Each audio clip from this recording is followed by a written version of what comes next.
It's not just Vermont residents who do not approve of the war, but soldiers who fought in Iraq and Afghanistan as well. Bianca Slota tells us about a new effort by some former military members to tell their stories. Bianca? Well, Marcellus, many people remember the Winter Soldier hearings in 1971, where people who had served in the Vietnam War spoke out about the atrocities that they saw and say that they were a part of. Well, now former military members are banding together for Winter Soldier hearings regarding Iraq and Afghanistan.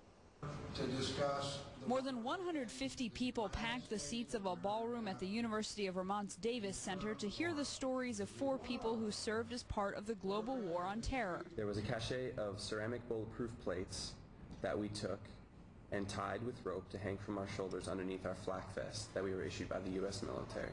Their stories ranged from tales of intelligence intercepts listening in on conversations between aid workers or journalists to tales of leaving injured Iraqi civilians on the side of the road. It's how we set the rules of engagement, how we conduct ourselves at checkpoints, how we conduct ourselves in house raids, how we forever are on the offensive, thinking that, every Iraqi is a threat or a terrorist or an insurgent.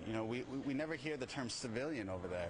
These former soldiers and Marines say they've struggled to comprehend some of the things they did while serving overseas, and now they want other people to hear their stories. Some people are going to say that we're not upholding our patriotic duty to America, that we're just, demoralizing the troops. But if anything, we want to make sure that our troops are taken care of the way they should. Each of these veterans say they feel they were lied to about why they were sent to war. In the end, I think the worst emotion to come out of that is just the feelings of betrayal, of ultimate betrayal. Next month, these 4 veterans will join more than 100 others in Washington, D.C. for the Winter Soldier, Iraq, and Afghanistan hearings.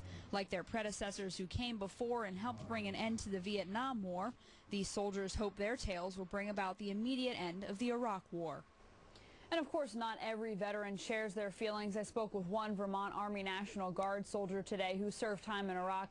He says he thinks overall the United States is doing a lot of good in Iraq and that leaving now will allow the insurgents to take over. Marcellus? Bianca Slota, thank you very much.